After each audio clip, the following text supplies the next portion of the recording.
Welcome to A&B Horror Movies. I'm Aaron, and I'm absolutely thrilled to be joined today by Jeremiah Kipp. Jeremiah, welcome. Thanks, Aaron. I'm so happy to be here. Yes, absolutely. I can't wait to talk with you today about your brand new horror called The Mortuary Assistant. All right, Mr. Leibowitz, let's get you embalmed and I guess cremated.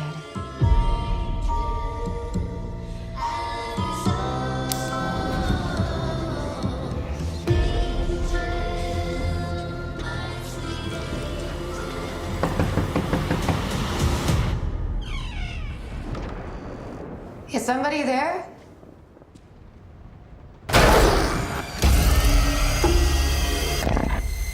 I know what you experienced was terrifying. But you need to listen to me if you want to survive.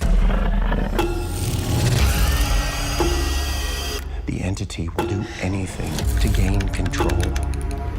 Let me in! Let me in! Let me in!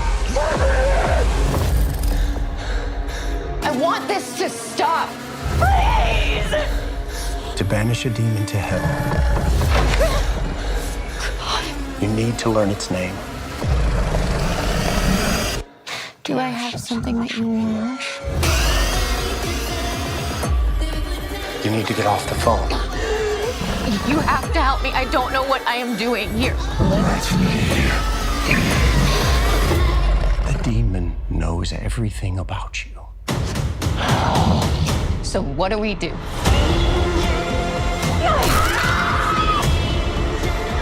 the houses of hell, I command you back!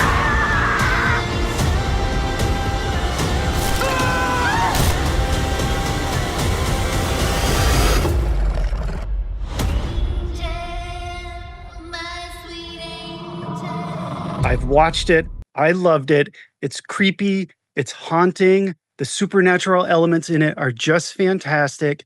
And your movie deserves to be seen with all the lights out, either in a dark theater or at home in the dark. And that's exactly how I experienced your film. So first off, congratulations. I think it's just incredible and fantastic. And you should be very proud of what you've accomplished. Well, thank you so much, Aaron. And I'm so happy that you saw it under optimum conditions, which is in the dark. Yes. Oh my gosh. I wouldn't have it any other way. So Jeremiah, let's jump right into it. How did you get involved with the Mortuary Assistant? How did this project come about? And what appealed to you about this film? Well, my previous film, Slapface, was sold to Shudder by Epic Pictures Group. And Epic and Shudder wanted to collaborate on making a film out of the game, The Mortuary Assistant. Because it had done very well. You know, it was one of those like indie horror games that went viral. And they were interviewing different directors for it and approached me and asked if I was interested. And I played the game and I immediately fell in love with it. Like I immediately was fascinated by the characters, Rebecca Owens and Raymond. They were so strange and interesting. The entire liminal space world of the mortuary was so creepy and so fascinating.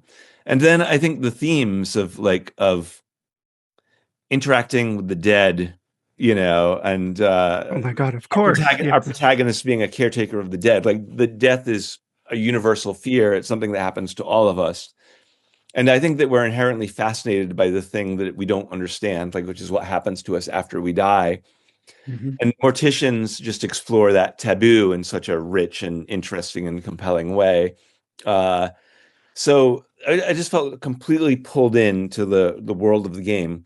And then when I met with Brian Clark, the game creator, who had a say and who was going to direct it, you know, I think he was really taken by how much I connected to Rebecca Owens as a character and pinning the whole movie on her. Because I feel like Rebecca lives very much in her work and not in her life. She's like a really great mortician, but her life is kind of a shit show. And like, you know, her apartment is kind of like a hotel. She's more at home in the mortuary among the dead. And all of the problems in her past and in her life, she's kind of like pushing them down or keeping it on the sideline, like looking at it out of the corner of her eye.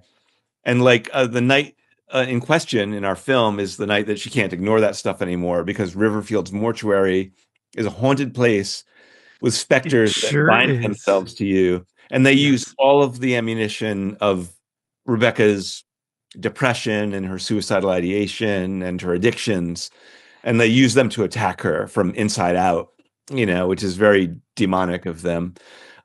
So Brian Yes. loved that I was into Rebecca as a character and saying the movie's about her, the movie's about her struggle. And I was like, and I can relate because in my mid-20s, I loved being on set and I couldn't deal with my life and those things all blew up in my face. So I was like, and that's kind of the story that I want to tell through the horror metaphor in Mortuary Assistant. And Brian felt like my personal Perfect. attachment to the material and Yeah. also my understanding of his game like made me the right fit. So that started a process of developing the script and eventually making the movie. And it's perfect material for a horror film. So I haven't played the game of the same name, The Mortuary Assistant. Um, I have to ask, what was it like playing? Because most people can't say that they played a game thinking about how they're going to turn this into a film. So, what was it like playing the game, experiencing the game, but all the while thinking, I'm going to make a movie about this? Yeah, I think fundamentally not all games should be made into a movie because not Of all of them course. have narrative elements. Like Last of Mhm. Us has characters and story arcs that like make it a good fit for doing a series. But yeah, like playing the game right away, I could see the cinematic possibilities of it because it's it's got elements that like Brian was inspired by films more than he was other games. Like he was a big Mhm. Paranormal Activity fan. Um, and so I just started thinking, even while I was playing the game, I was thinking about movies, and I thought a lot about Silence of the Lambs, which like did those remarkable sequences where you would have a shot of Jodie Foster, and then would cut to her Mhm. POV, like moving down a hallway, and the audience was put right in her perspective, like wondering what was around the corner. And I was like, is that not like a video game where we're like in the perspective of the character? So I rewatched Silence to see what Jonathan Demme had done. And I was like, oh, the thing that he did was he pinned audience identification on Clarice Starling. Like Yeah. every camera move in that movie is dictated by what Clarice is doing, including these POV shots. But I was like, everything in the movie is essentially told from her perspective, if not her POV, literally. And I was like, oh, that's the way. I'm just going to apply those exact same rules to the Mortuary Assistant. I'm going to treat Yes. Rebecca Owens as in the game she's our POV character. In our movie I was like, we're going to pin all audience empathy on her. Every single plot point is going to be dictated by Rebecca and her journey, and anything in the game that wasn't specifically related to Rebecca and her journey fell by the wayside. So Tracy Beebe, who wrote the screenplay, and then Mhm. Brian Clark, eventually the game creator, came in as the cavalry and brought it home. But like Tracy also understood the assignment and like knew that like Rebecca Owens, like the story arcs from Act 1 to Act 2 to Act 3 were all going to be Rebecca's journey. Um, and it was like, it was always about putting the audience in her shoes. Like, so one of the scenes that's early on that's not in the game, but creates the empathy for the viewer to Mhm. say like, I care about Rebecca and I care about what happens to her, was the Narcotics Anonymous scene where where she is speaking in front of a group of fellow addicts. Mhm. And I was like, it's such relatable content. Like if you're a shy person and you have to do public speaking, that in and of itself is a very deep rooted fear. Yeah. Terrifying. Right. And Willa Holland, when she was playing the character, was like, she really wanted to get it right in terms of like, she knows a lot of people in the program and she wanted to honor them and respect them in her performance. So she cared a lot about making sure that it was done right. And I thought the more honest she was, the more the audience would attach themselves to her, Willa and Rebecca. And it was very interesting because Willa prepared very much for that scene. And when she showed up on the day, she said, Jeremiah, I don't know if I can do this. And I was Mm. like, Willa, that's exactly what Rebecca Owens would say, and Willa was like, you're right. You're right. And then she went in and did it I bravely, love like, that. wildly Yeah. afraid. And it was exactly what we needed from the scene. Willa was brilliant in that sequence. And it happens just at just a point where like the audience is connecting with her. The other thing Yes. from game to film that we thought about a lot was the embalming process. So in the game, you're doing it step by step, embalming a body. Mm. And in scene one, we said, all right, why don't we use that idea, but instead of like a checklist, we'll more kind of force the viewer to look at this surgical procedure, like when the body is being sliced open or tubes are being stuck in and embalming fluid and blood is being pumped Yeah. out. Oh my gosh. Yeah. And Yeah. Yeah. we're going to do those in like really rigorous close-ups, like put it right in the viewer's face, exactly what the steps are in the embalming process. And the director of photography, Kevin Duggan, and I came up with the concept of applying a probe lens, which is a medical lens, right? We put this medical lens on the camera so we could get right up close to the special effect. And it makes the special effect very big in the frame, almost like a landscape. And we all embraced this challenge. We wanted to make the surgical procedures be the same thing as when you watch George Romero's Dawn of the Dead. The first time you see a zombie get shot in the brain, Yeah. you're like, oh my God, that's horrible. But after you've seen Right, like 10 of them get shot in the brain, you're like, all right, I'm used to it now. And in our movie, we were like, all right, we're going to let them acclimate to the embalming process. And once they're used to it, then we're going to introduce the supernatural element. Because once they're used to the embalming, which is like initially horrifying and then just part of the procedure, by then we've introduced our monsters. And now the viewer and Rebecca have a whole new problem, which is the supernatural forces closing in on her.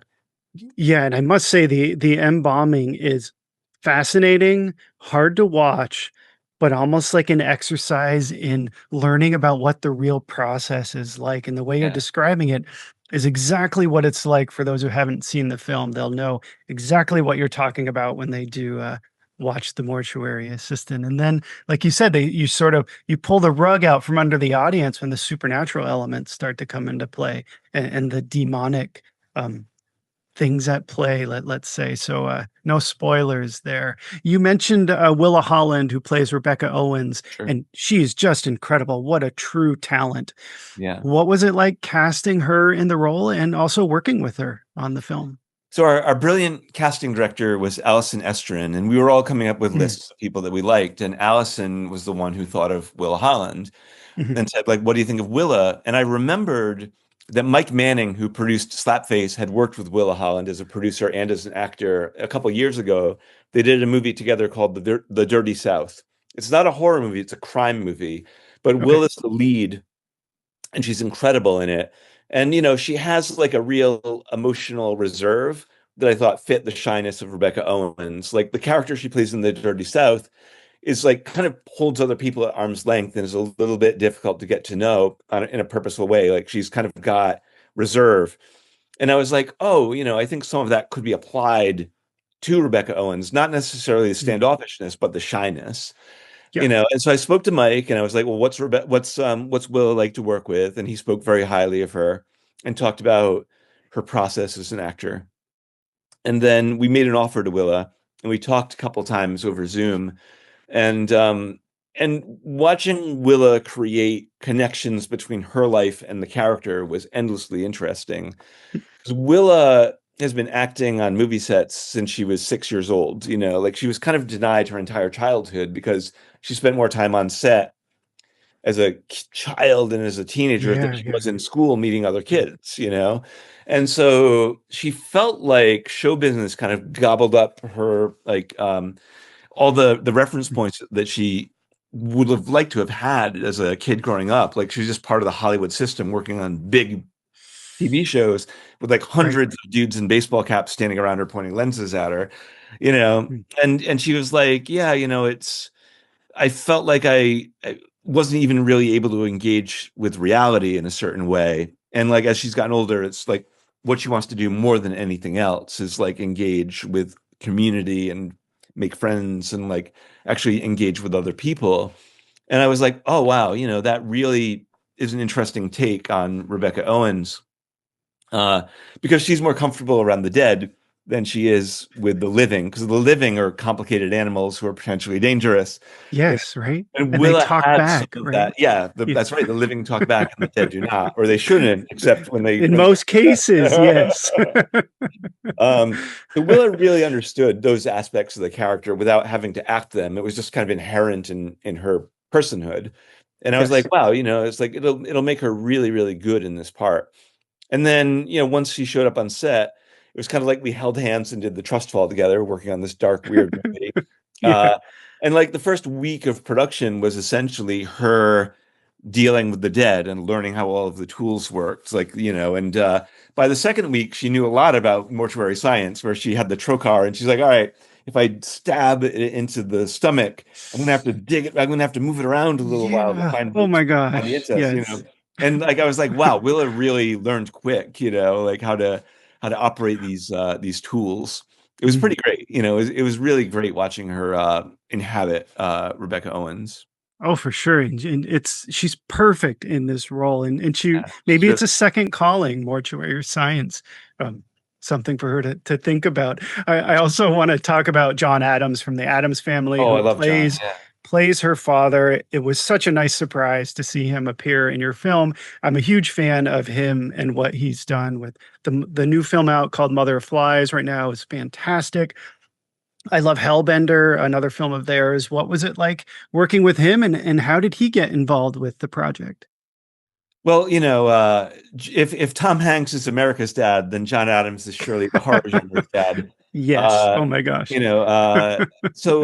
Hellbender and Slapface came out the same month on Shudder. So we were both these like cool witch movies, and That's right. we connected Yeah. then. We were like, we just loved each other's films. I loved Hellbender, and they loved Slapface, and it just started a friendship, and just like as filmmaker colleagues, like watching each other's movies and supporting one another. And then once Mortuary Assistant came along, I was sitting with it going like, who would I like to cast more than anybody else in the world as Rebecca's dad? And John Adams was like the guy. I was like, oh, let me cast John. So I called him up and I was like, John, I'm making Mortuary Assistant, and he's like, well, don't send me the script yet. He's like, just tell me about the character. Tell me if, because I want to know if it's in my wheelhouse. If it's in my wheelhouse, then I'll read the script and we'll go to town and have a great time. But who is this guy? And I said, well, John, he's two things. He's first, he's like the loving dad that is genuinely doing his best under difficult circumstances, with a child that needs all the support that he can give, and he feels like it's slipping through his fingers. And he's like, oh, I totally know who that guy is, because that's me, And I was like, great. Now the other side of the character is a demon, a demonic version of Rebecca's dad, who is speaking to her in the voice of everything that will hurt her. So imagine, if you will, like you at your worst, like lashing out at your children with a rage that is deep in your belly that is allowed to come out in this role. Like think like punk rock and roll demon. He's like, oh, I know who that guy is too. He's like, I'm your man. So he hopped in his truck. I mean, he read the script and loved it, and he hopped in his truck and came out to Missouri, where we shot the film. And then on set, he was truly remarkable. Like, he scared the crew in some of the more demonic moments when he's doing some of his weirder things. Oh my gosh. Yes. And then during his more sensitive scenes with Rebecca, I remember one scene in particular. It was very similar to Willa Holland's moment, where John came up to me and he was like, hey, I normally don't get nervous, but I'm feeling a little nervous about being so vulnerable in the scene, And I said, well, John, why don't we do this? Why don't we play the first take as if you're talking to Zelda, his, and your second take as if you're talking to Lulu, who are his two daughters that are in his daughters, that make films with him. And he's like, well, those are two very different performances, because one of them is made out of feathers and string, and the other one is made out of steel. And I didn't ask him which was which, and I said, well, let's see it. Let's see how it plays on its feet. So he's talking to Willa Holland, and take one is to Zelda, and take two is to Lulu.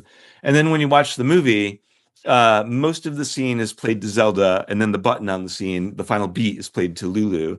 But I mean, it really opened up John's performance. He didn't feel nervous at all anymore because he had a very exact assignment, which was to talk to his children in this movie. I thought he was absolutely brilliant. Like both when he turns on the scary, he terrifies everyone, and when he's vulnerable and open and loving, there's nobody more kind and gentle and generous than John Adams. Yeah. Oh, he is so good in your movie. What a true talent. The two of them together, it's just fantastic. And I have to give a shout out to Paul Sparks as well, who's also in your film, and he's just phenomenal. The three of them, they were made for these roles, and congratulations very for much so. working with them and bringing out the best in all three of them, I would say. Yeah, Paul Sparks is also a wonderful actor. So of all the actors, he was the one where before he even said yes to the role, Mhm. he dug into the video game. Like he immersed himself in the game. He found all the different endings. He went on Reddit doing his research about this character so that when Yeah. we met finally, like he'd seen Slapface and loved it. And he was very prepared even before saying yes to the project, saying like, okay, so here's my examination and here's the architecture that I built for this character. And here's some different ways that we could play it. Like, which Raymond are you the most interested in? And like Paul Sparks and I, we're around this. Well, we're the same age. We as it turned out, we both went to New York University at the same time, and we're in the No same way. dorm and didn't know each other. And you Yeah, didn't know each other. no, he lived 2 floors above me, and I lived two Mm. floors below him for years. So we surely ran into each other in the elevator and ate at the dining hall at the same time, and ran Yeah. into each other at school. And I think I know who he was. Like, I'm like, oh, that must have been Paul Sparks. But it was funny because, like, once we worked together and loved working with each other so much, he was like, man, it's kismet. We were meant to be together. Meant to It be. kind of reminded Yes. me of when David Fincher and Brad Pitt met. They were around the same age and they had the same pop culture references. And, so Paul and I are both Gen X, and like we kind of got each other right away and like had a wonderful time. And it was very playful and fun. And we like discovered a lot of things together. Paul's the kind of actor who likes to receive direction on every take just so he can keep it fresh for himself every time. And Willow was a little intimidated by him, and she's not intimidated by most actors. She was like, man, Oh. he was so great on Boardwalk Empire, and he was so great on House of Cards. She was like, I'm a little afraid of him. And I was like, good, you should use that. Now, Paul is not scary at all. He's a beautiful person, but he is like such a powerful actor that like Willa being on set with him, she was like, all right, I'm going to raise my game. I got to match this guy. And they were spectacular. Yeah. They were great dance partners. I love that they sort of fed off each other and brought the best out of each other from an actor's perspective. So I have to ask about the creature effects. I believe the Sure. demon's name is Mimic in this. Can you Yeah. speak to the creature design and bringing that to life in a horror film, taking it out of the game and in the medium of a movie? Yeah, it like that character really caught on with the people who played the game. It's just like there are several iconographic demons in the gameplay, but like that was the one that audiences were most afraid of. And Brian can and see I why. talked about that guy a lot because the mimic is, it doesn't do traditional monster stuff like scream at you and lunge at you and attack and stuff like that. It's always kind of standing in the distance, very still and watching and Off in the observing. corner. Oh my Yeah, God, it's so it's good. tucked into the corner, like Yeah. looking at you, and it's kind of fraught with tension. Like it's like that something is going to happen when that thing is there because it's coiled and ready, but you don't know what it's thinking, you don't know what it's doing, you don't know what it's gonna do, and it doesn't do anything that you anticipate a monster would do. In that sense, it reminded me of like monsters from Japanese horror movies where their stillness and their unknowability is their strength and their sort it's the source of tension and terror. Like when they're in the room with you, you don't know what's going to happen. Actually that was the first actor that we cast, before Willa Holland, before Paul Sparks, before John Adams was Mark Oh. Steiger. And Norman recommended him, saying like there's this guy that Norman Cabrera is our special effects artist, who has he's 10 years older than me. He was a protege of Rick Baker's. Like he's worked for Guillermo del Toro twice, and Gremlins 2, he did Vegetable Wow. Gremlin. He's done so many cool things. And Mark is a friend of his, And he was like, I think Mark is your guy. And of course, I knew Mark's work from Stranger Things and from Scary Stories We Tell in the Dark. He's like a legendary creature actor. Uh, so with Mark, like he understood that the key to the role was going to be minimalist gesture, like he knew that like just the moving of the head or the moving of the shoulders or the moving of the ribs. I mean, like he had total control over his body. He's like just him breathing, you knew that like there was a Was tension that was scary. being Yeah, created from it. And Mark sure. really knows how to use his body like to convey character. And it was the thing I really love about working with Norman and Mark was that they always spoke in terms of like character and motivation. So it was very Mm. much like working with actors, working with those guys, because they wanted to design the creature to suit the specifications of the game, but also to give Mark the best possible setup to create a personality inside of this rubber and paint. Yes. So Norman and Mark, like they were really exemplary and really intense on the set and really lovely. It speaks for the final product speaks for itself. It's so scary seeing the monster, the demon in the corner, peripherally seeing him. It's just terrifying. So congratulations there. I don't have a question, just giving you some praise. I loved it for what it's Oh worth. yeah, we loved it Um, too. Yeah, Willa thought it was beautifully designed and very scary. When the monster was right up close to her, she also yes, had that feeling, like that genuine feeling of like, oh my God, it's that close to me. It's disturbing. So, I'd love to hear. but that's the Yeah, thing about so practical I effects. love I mean, that. like we weren't using Yeah. CGI, everything was practical, and it makes Mhm. everything much more tactile and real for the actors. So like when Willa's working with the actors playing a dead body with their wounds, it's all Yeah. practical effects. When she's interacting with the demon that is getting close to her, it's like right there in the room with her, and she can look at it and respond to it. And that's something that I think is really great about practical effects is it brings reality into the room with you. Uh, and it just makes it far more unsettling and scary. Like when John Yes. Adams saw the monster in their scene together, John really was like, Jesus, what is It's that? like, What oh the my God, what is this? hell? And also Mark didn't Well, talk to John, so John was looking at yeah. Mark and never met Mark. He just saw this creature looming on, nearby. And it's like, oh my God, what the fuck is that What thing? is this? Yeah, Well, it so when the actors are reacting to that, I feel like it gives more of an authentic performance because that's right. they really are afraid of what they're interacting with and the other Yeah. the monster that they're interacting with. It comes across even more believable. And then when they sort of, I don't know, amp that up a little bit from an actor's perspective, I think that's just Yeah. amazing that Yeah. everything It sort of was extraordinary the for all of them. stars aligned. Yeah. Yeah, I mean the actors all responded to each other. Like Of I course, Mark, of course. Mark as in the monster suit could tell the effect he was having on people, and it made him want to do it more. Which was really great. Yeah. Oh, that's fantastic. You should have had him go to like a McDonald's or something, just dressed up and see what I think he I'm would have joking. loved that. I'm joking. Yeah, give me the extra value meal. Let's see. So I haven't played the game. I don't know if that's obvious. I haven't played the game. So my question for you is how do you approach a game adaptation to make it a standalone film for those who haven't played the game, but also make it appealing to those who have played the game? How do you sort of walk that fine line, I suppose? Well, Brian Clark was really great, the game creator. Like Mhm. in our early conversations, he always felt very passionate about making the film be very, like work well as a film. Like Yeah. make make the cinematic story work in and of itself. And I felt like very similar to the way that people have felt when adapting novels. Like Stephen King Mhm. always says, like my book is right there. It's like so. Obviously, Yes. it needs to make some changes in translation into going into a game. And the thing that like enabled us to be able to do that was uh Brian feeling like I understood what the game was about and what the inherent themes were in the game.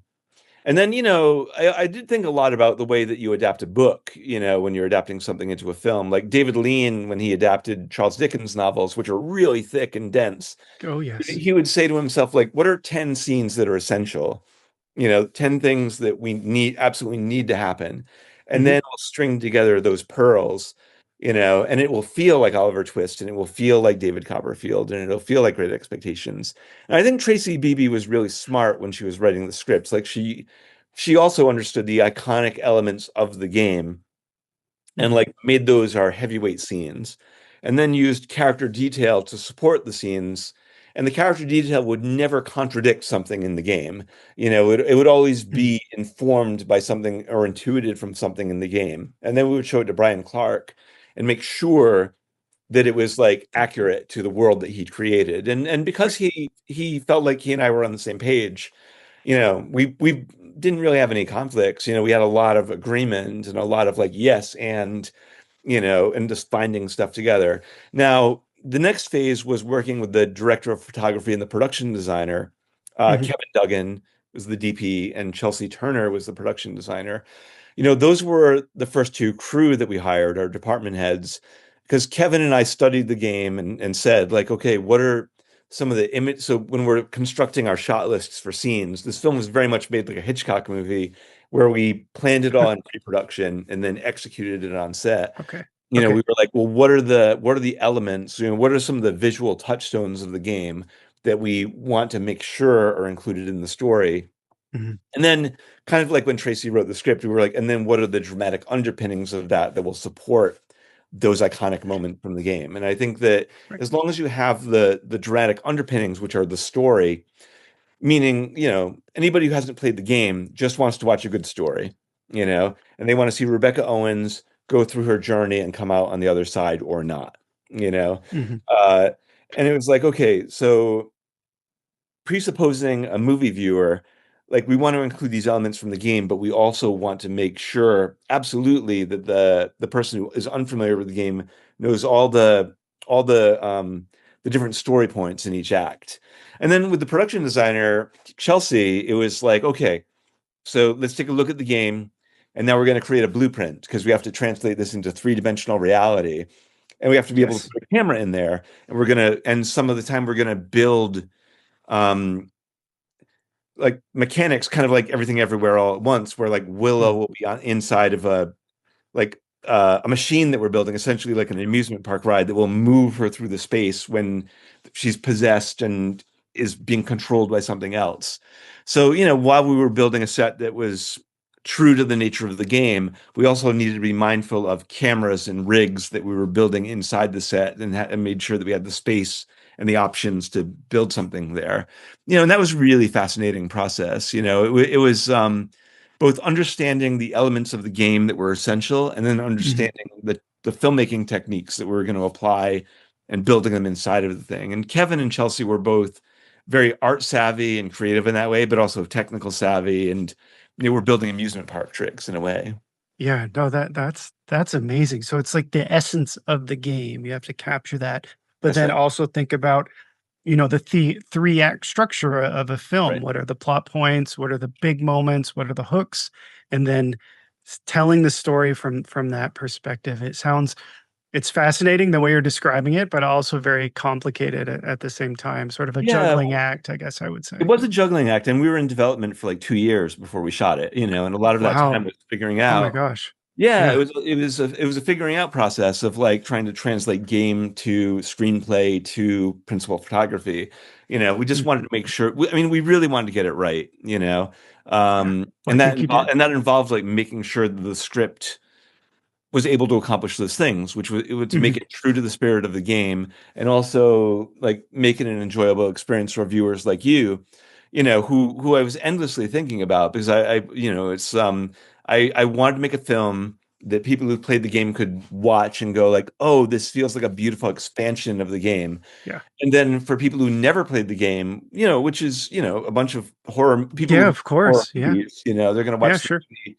And, all they want is like, I just want to see a good story about interesting characters on an interesting, scary, unpredictable journey, and, while Tracy was writing the script, she had to navigate like those two portals, Yes. And while we were making the movie, we wanted to make sure that like we're honoring the game, but never putting ourselves in a situation where like a viewer is excluded by not knowing, because it's so embedded in the game.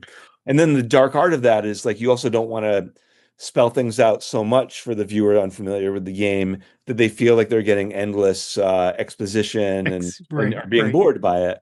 And our trick with that was to always put Rebecca in situations where she doesn't know what's going on, and then having Raymond fill something in afterwards, or have her figuring something else afterwards. So things are coming at her and she's struggling to put all the pieces together.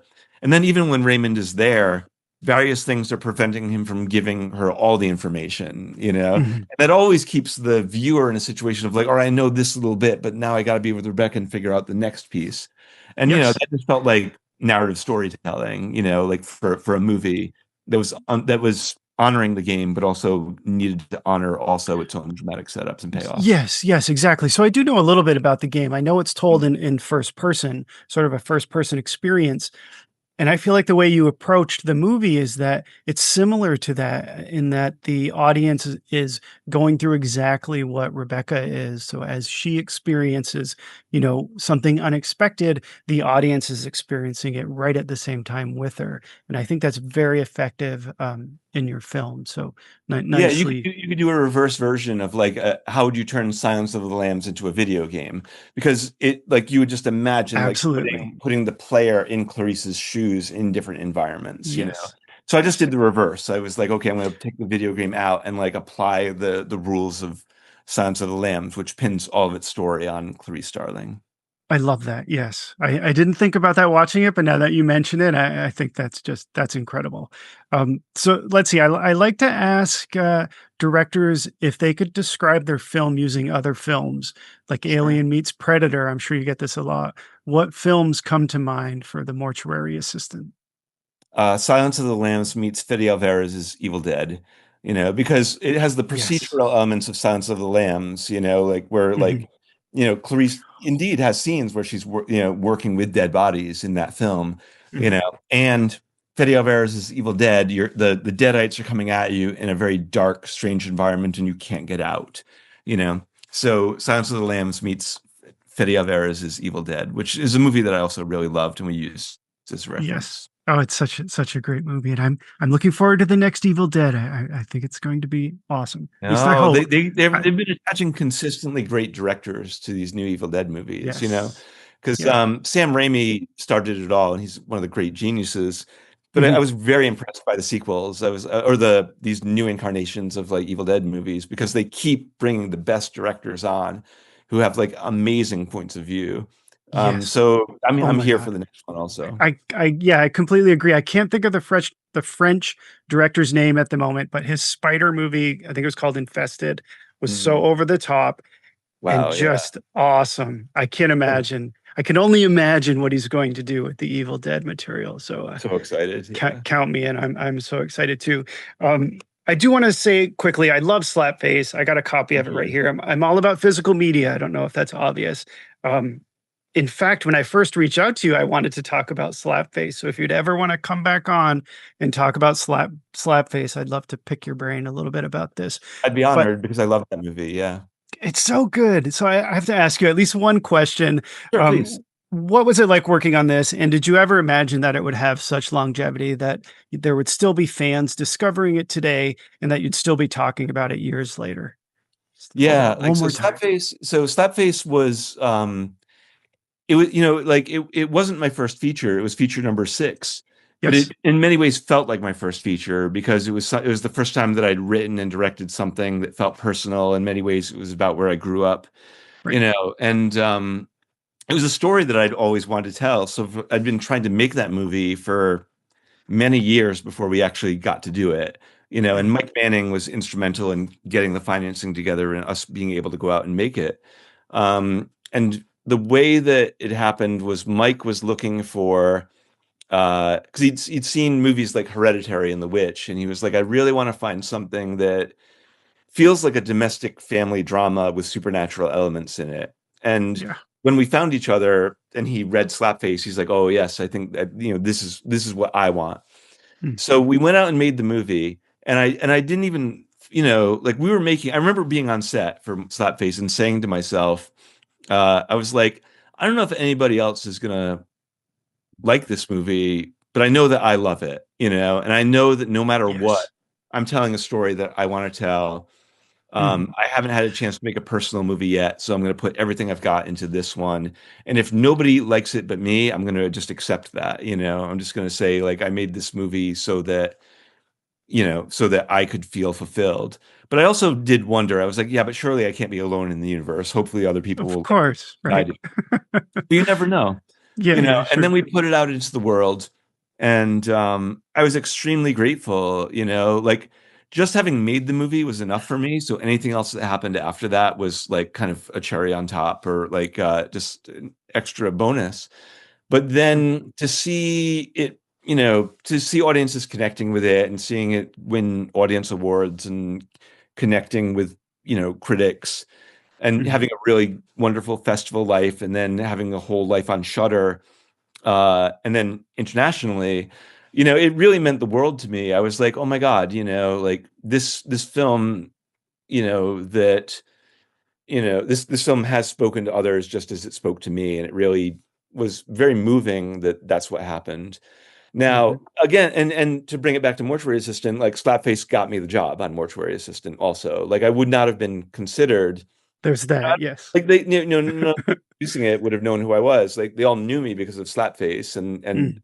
they loved the film and supported the film and cared about it, and helped get it out into the world. So when Mortuary Assistant came along, I think that their really good feeling about Slapface, and their good feeling about my contribution to Slapface was something they wanted to apply to the Mortuary Assistant. I think they said, like Slapface just feels like such a personal journey of a film about like lonely, isolated people.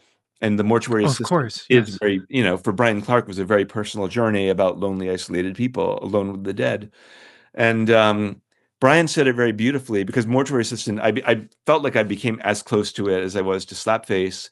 And Mm. Brian said very kindly and generously and lovingly, he said, the Mortuary Assistant was mine, and then it became ours, Mm. and I was like, wow, yeah, it's like, and so in that sense, like Slapface and the Mortuary Assistant have both felt like personal projects for me, where I Mm. really wanted to express something through the medium of film. And as it so happened, this video game was just a story that I really believed in and connected with personally, as much as Brian Mm. connected with it personally. And we used to joke, like I said, well, I'm Rebecca Owens, and Brian, you're Raymond Delfer, like, because in that sense, it's like we really plugged into these characters. And indeed, Paul Sparks was always walking up to Brian Clark and like kind of Yeah, asking sure. a bunch of questions about the character and kind of stealing little things from Brian Clark. And I think that Paul was actually playing Brian in some ways in the movie secretly, Mm. so that was Oh, pretty cool. But yeah, like personal filmmaking, it's mm. Slapface was that for me. And then that personal filmmaking translated right into the Mortuary Assistant. Mm. And those are the two best feature length experiences I've ever had making a movie. So I've always, so if I ever do adapt another video game, which people have been offering me, I wouldn't want to Oh, do it unless cool. I felt as strongly about it as the Mortuary Assistant. So, there are a lot of cool indie horror games out there that I would love to do. Uh, but I've been like kind of cautious about like the next one, because the Mortuary Assistant was such a good experience that I would want to continue doing video game adaptations in that spirit, where it's like something that I really love, that I feel like I have to Absolutely. contribute to, that I care about and want to share with audiences. And you wouldn't want to rush into anything, right? You want to really take your time and think about your next project. And I have sort of a fun question for you, Sure. and that is, if there was a horror, is there a horror subgenre that you would love to try that you haven't done yet? Wow, it's a great. Oh yeah, there is one, and I was thinking about this because uh, the last many films that I've done have all been like supernatural monsters, Hmm. which I love. I mean, I'm a monster. I was a monster kid. I loved monster movies always, Yeah, of course. You're in And good company. I was thinking that, like I was revisiting Henry, Portrait of a Serial Killer, and watching there was a Hulu series about John Wayne Gacy Yes. that just Oh came my out with gosh. Michael Chernus playing Gacy, and I was like, oh, I think I'd really love to do a Mm. serial killer film, but one that not like a Like a true superhero serial crime, killer, but a or true crime serial killer movie, yeah, where yeah, yeah. you're really kind of delving into the personality of the monster. Like Henry is such a beautiful and utterly unnerving singular journey with this character, and then the Oh my Gacy gosh. Yes. one Gacy is such a powerful force in the game. I'm sorry, in the film. Yeah. Then you're also seeing the families that he's touched and the justice system like trying to deal with Gacy. And I was like, oh, this is all really really interesting stuff. It's like to deal with like to deal with a real life monster and like kind of deal with that monster with the same level of personhood that we put into the monster in Slapface or the creatures in the Mortuary Assistant, but treat that monster as a human. I think that would really float my boat right now. I'd like to find something like that. Yes. Oh man, I hope you get to do it. It would be it's like, a monster hiding in plain sight is perhaps the scariest of all. And That's if you right. could do something like that, like I don't know, like Richard Ramirez, gosh, there's some real monsters and serial killer monsters out there. So there's a lot to That's choose right. from. Unfortunately, but that's just the No, way it is. So no, unfortunately, and I think that would be part of the key into the story is the unfortunately part, because I think if you say unfortunately, then you're not sensationalizing the monster, but you're Yes. regarding this other that exists among us, and like being like, well, how can I understand Exactly. that other among us? And that's where I think these movies become deeply disturbing because, we don't want to look too closely at that individual. But I think that when you watch a movie like Henry or you watch a series like the recent Gacy one, you see the value of like examining that kind of creature. Yes, absolutely. Well, I hope you get to do it. I think you would do a fantastic job. And Thank there are you. a few serial killers that I could think of that you'd probably just crush it, I guess. Thanks. Let's see. Well, Jeremiah, congratulations on the Mortuary Assistant. I Thank you. loved it. I think it's just awesome. And I can't wait for other horror fans to consume it, to experience your film. I think the horror community is really going to embrace your movie. So with that, before we started recording, I mentioned that I do a this or that segment where I ask you two things. You just pick one or the other. In most cases, there's no right or wrong answer. And it's usually kind of fun, but I will let you be the judge of that.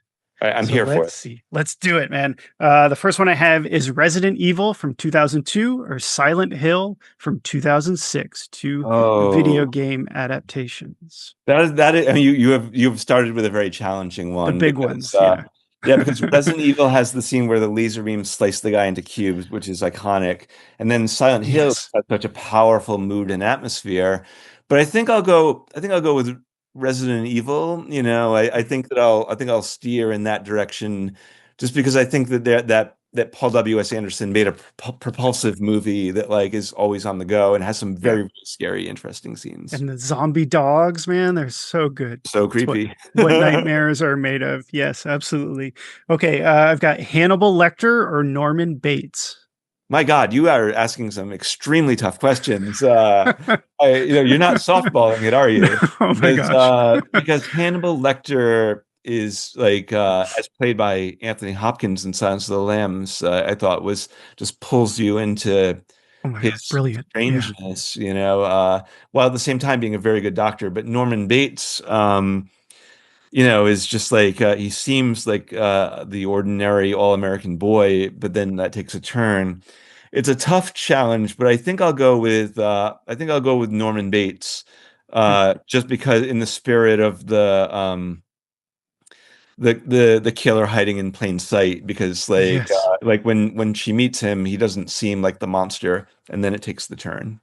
Oh, he's charming. And doesn't he make her a sandwich? If I Makes her remember a sandwich, correctly? and Yeah, and he right? seems so awkward and lonely and charming, And then I always would have loved to have seen that movie when it came out back in 1960, so that I didn't know the Yes. twist, because Yeah. the movie does such a cool thing where it switches your loyalty as a viewer from Janet Leigh to Anthony Perkins. Mhm. Like when the car is going into the water and it doesn't go all the way, the audience is like on Norman Bates' side weirdly. Hitchcock is so brilliant; he plays you like a piano. So Norman Bates. Okay. Excellent choice there. I've got Autopsy of Jane Doe from 2016 or Night Watch from 1997. Oh, good choice. I'll go with Jane Doe, Yeah. just because I love the performances so much. I think Brian Cox is incredible in that Oh, movie. he's fantastic. And also love to celebrate Distant Cousin of Mortuary Assistant. Of course, yes, I had to pick that one. Let's see. Do you prefer a relaxing weekend at home or spur of the moment road trip getaway? And those Spur are of the not moment. movies. Okay. I'll go spur of the moment road trip getaway. You know, Yeah, I'll go in the spontaneous. spirit of adventure and not knowing this. Yeah, I love that. Okay, I've got The Thing from 1982 or Alien from 1979. Oh God, another challenge. I'll go with John Carpenter's The Thing because it's maybe my favorite horror movie of all time. I think So good. the edge that it has over Alien is Rob Bottin's special effects and the ability of the thing to transform into anything from the universe, which keeps it being like wildly unpredictable. Mhm, mhm. Yeah, that's tough. I don't know what I would go with. No, but Alien is a classic. When I put these together, I try to come up with ones that I don't know what I would choose if put on the spot. Okay, so I've got Stranger Things or The Last of Us, two series that I'm The sure Last you're of familiar Us. with. Yeah, I'll go Last of with The Us, Last of Us. I think that season one of The Last of Us really pulled you into the journey, and it starts to fall so off a little good. on season two. But Yes. like Stranger Things, as great as it is, I thought season one was my favorite. I loved the kids on the adventure. And then Yeah. as the kids got Same older, here. you know, I mean, there are still a lot of cool things about the show, but like there was something about Mhm. the kids being so young that reminded me of like Stephen King's It or something like that, you know, that I thought made season one very special. But I'll go with The Yeah. Last of Us, you know, a really Okay. like Okay. a world heavyweight champion of game to series adaptation. Absolutely. I feel like Stranger Things went on a little bit too long, but there is definitely a throwback to like the Monster Squad or the Oh, Goonies, sure. that sort of feel there.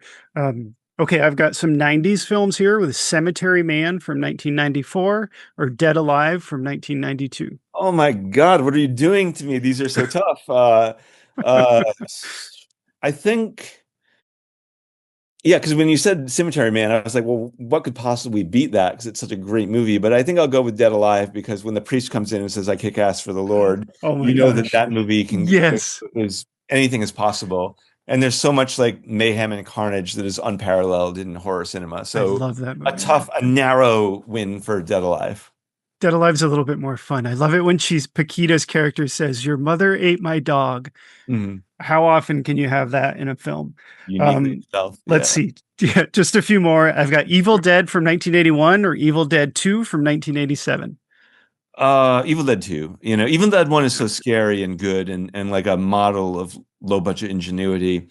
But Evil They Dead 2, you feel like perfected Sam it. Raimi is at the top of his powers and Yeah, like yeah. has learned from the first one and is applying to the second one. And Bruce Campbell is so fully realized in part Oh, two. it's so So I'll good. go with part two, Yes. even though I really do like part one also. Yeah, yeah. Okay, okay. Let's see. A really hard one here. Pizza or pasta if you eat carbs? Man, that is also a challenging one. I think I'll go with pasta because there's a little bit more variety in the possibilities of where to go with pasta. That's true. Good answer. Okay, three more. I've got Reanimator from 1985 or From Beyond from 1986. Man, you know, this is one where, like you said, like I am freak. I love Stuart Gordon, and these are my Mhm. two favorite of his films. Yeah. Uh, and I freak because, like, when I watch From Beyond, I'm like, clearly this is my favorite. And then when I watch Reanimator, I'm like, clearly this is my favorite. I think Yeah. today I'll go with Reanimator just because I Mhm. feel like it's the splatterpunk, funny cousin to the Mortuary Assistant. You know, it's like Yes, you I make a love fun that. double bill because it's like it would be the light chocolate to the dark chocolate of Mortuary Assistant. Oh, okay. Awesome. Awesome choice there. Two more. I've got Sure. Street Trash from 1987 or Body Melt from 1993. Oh, wow. I think I'll go with Street Trash just for Mhm. nostalgia's sake. And also, I think that it really captures a moment in time. You Yeah. know, like it's uniquely a time capsule of the period in which it was made, and like the splattery effects are, you know, kind of once seen, burn themselves into your mind and are never forgotten. Oh my God, it's so good. And the new Street Trash that just came out, I think last year, is I like quite Ryan good as Kruger's movie well. too, you know, Yeah, like I yeah. think he's an underrated and really talented filmmaker with a Yes. crazy point of view. Oh yeah, he's awesome. Let's see, my very last one here, and that is the Halloween franchise. So all the Halloween films, or Yeah. the Friday the 13th franchise, all of the Jason films. Uh, I think I'll go with it's tough because like Halloween has higher peaks and lower Yes. valleys. Yes. Um, And Friday the 13th is a little more consistently, really consistently good. Kind of a trajectory upward, right? But I think I'll go with Halloween because you've got the John Carpenter masterpiece, and John Carpenter is single-handedly my favorite horror film director, and I love the way that he uses widescreen. I just rewatched Halloween and really respect and admire his minimalism. And then I also really love Halloween 3 Season of the Witch, because I'm a huge Tom Atkins fan. It was one of those movies that was so much maligned for so long, and more recently has been rediscovered as a modern classic. So I think Halloween 1 and 3 kind of tip it a little bit. So I would go for the Halloween series over Friday the 13th. I support that. Those are my two favorite horror franchises. So that's a tough one. You're asking to pick. You're asking me to make really painful choices. So no, I know, but none of these have been easy. So I really admire I admire that you're putting me through the hoops. I love your choices. So Jeremiah, thank you so much for chatting with me today. Congratulations one last time on the Mortuary Assistant. I think it's just amazing. You've created something really special here, and I'm a fan. Let's see. My very last question for you is, how can folks find you on social media if you want to be found? Well, I'm a cinephile, and I'm always posting on Facebook and Instagram. People can certainly feel free to reach out. I'm very accessible, and there's only one Jeremiah Kipp, so I don't get lost in a crowd. And if they want to see the Mortuary Assistant, it hits theaters across America on February 13th, Friday the 13th. And then it hits Shudder for streaming on March 27th, where I think more people will get the chance to see it everywhere. Yes. So hope you enjoy the show. Absolutely. Well, thank you so much for chatting with me today. If you're watching, like and subscribe because it helps my channel. And one last time, Jeremiah, thank you so much and congratulations. Thank you. It's been a great joy speaking with you. It's been fun. All right. Bye, everyone.